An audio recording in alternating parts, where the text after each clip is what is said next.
You don't quit because you are weak. You quit because over time, you forgot who you were becoming. Most people don't collapse in chaos. They fade in comfort, slowly, quietly, until one day they look at their life and don't recognize themselves anymore. No dramatic failure, no single breaking moment. Just small decisions made daily to choose ease over effort, distraction over direction. If you are over 40, you already know this truth. Life doesn't get easier. It gets heavier if you stop building strength. This video is not here to motivate you. Motivation fades. This is about discipline, the kind that doesn't shout, the kind that stays when excitement disappears. If you feel tired, if you feel behind, if part of you is still alive but quiet, listen carefully. Because giving up doesn't happen all at once. It happens the moment you stop showing up for yourself. The dangerous part is not the moment you want to quit. It is the moment you stop arguing with that thought. At first, you still resist. You tell yourself, "I'll get back to it tomorrow. I just need rest." This phase will pass. And sometimes, rest is necessary. But discipline knows the difference between rest that restores and rest that slowly replaces action. Most men don't lose their edge overnight. They lose it in pieces. They skip one workout. They delay one hard conversation. They let one small promise to themselves slide. Nothing explodes. Life continues. Bills are paid.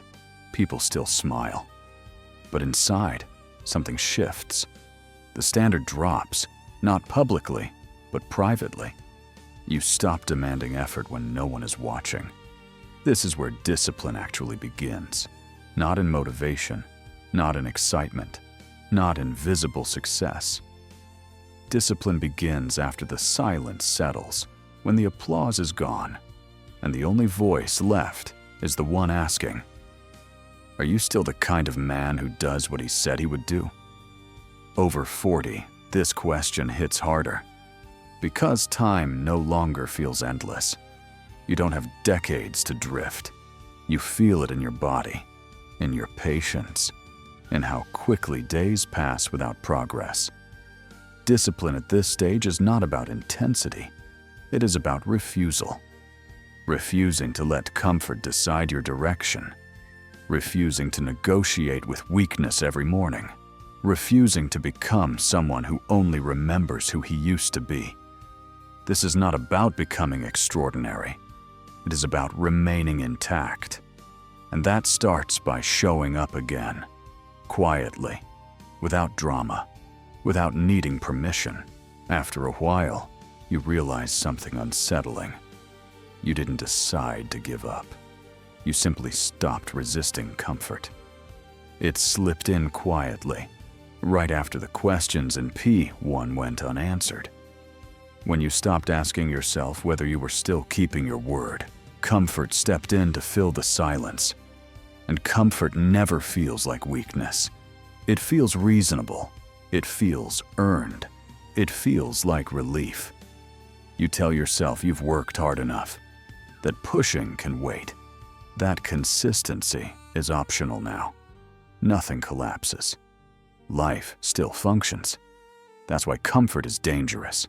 It does not attack your life. It negotiates with your standards. It convinces you to choose what feels lighter today at the expense of what would make you stronger tomorrow. After 40, this trade becomes subtle. Comfort disguises itself as maturity, as balance, as knowing when to stop. But there is a difference between resting with intention and retreating without admitting it. Comfort does not drain you immediately. It dulls you. The body loses its edge first. Then the mind follows. You don't feel weak. You feel less demanding of yourself. And that is the invisible cost. Not pain, not failure, but unused capacity. Strength that stays dormant. Discipline that never gets tested. days that pass without resistance, and therefore without growth. Comfort tells you that peace comes from avoiding effort. Discipline teaches you something harder to accept. Peace comes from knowing you can carry weight and still move forward. Comfort asks for nothing now and slowly reduces who you are. Discipline asks for consistency now and protects who you are becoming. This is not about doing more. It is about refusing to let ease decide your future. There is a moment most people miss. Not when life falls apart. Not when pain becomes unbearable.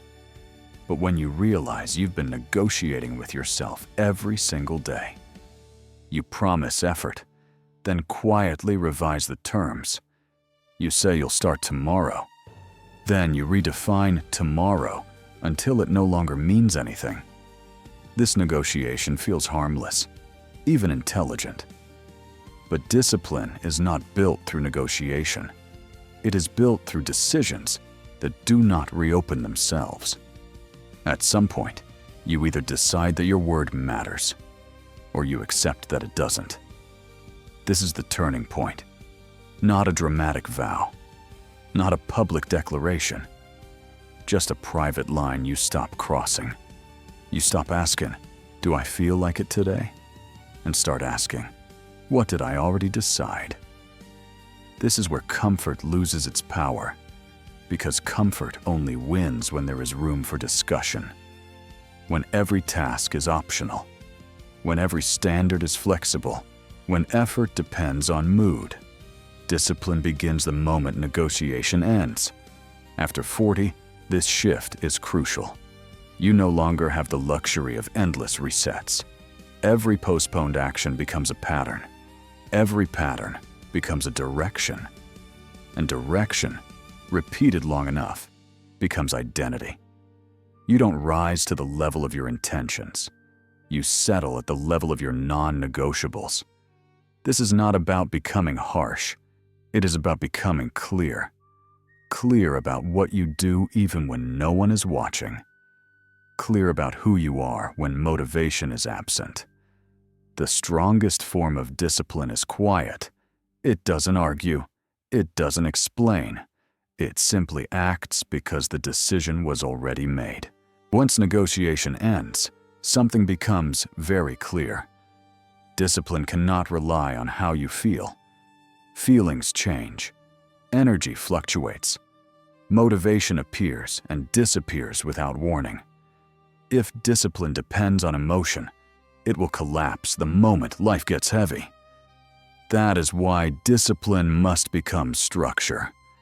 Structure removes choice when choice becomes dangerous. You don't wake up asking whether you feel like doing the work. You wake up knowing what happens next. The same way you don't negotiate whether to brush your teeth. You don't negotiate with your core standards. Structure protects you from your weakest moments. It carries you when clarity is low and resistance is high. After 40, this matters more than ever. You have fewer emotional highs to lean on. Recovery takes longer. Distractions multiply. Structure becomes the difference between steady progress and quiet decline. Discipline at this stage is not about doing more. It is about removing friction between intention and action. You design your environment so the right choice is the easy one. You reduce decision points. You fix time. You repeat the same actions until they no longer require effort. This is how discipline survives long stretches of boredom, not through willpower, but through design. Structure turns discipline from a daily battle into a daily rhythm. You stop proving yourself. You stop forcing intensity. You simply show up because the system expects you to. This is not rigidity. It is self-respect in physical form. A structure says, "I don't rely on moods to protect my future." And over time, that structure becomes identity. Not because you felt strong, but because you built something that made strength inevitable. Discipline does not announce itself. It doesn't feel heroic. It doesn't feel inspiring. Most days it feels ordinary. But that is the point. Strength is not built in moments of intensity. It is built in repetition, when no one is watching and nothing feels exciting. You don't become unbreakable by pushing harder. You become unbreakable by removing the option to quit. No negotiations. No waiting for motivation. Just structure, repeated quietly. Over time, this changes everything. Not because life gets easier, but because you get stronger. And one day, without realizing it, you stop asking whether you can carry the weight. You simply do.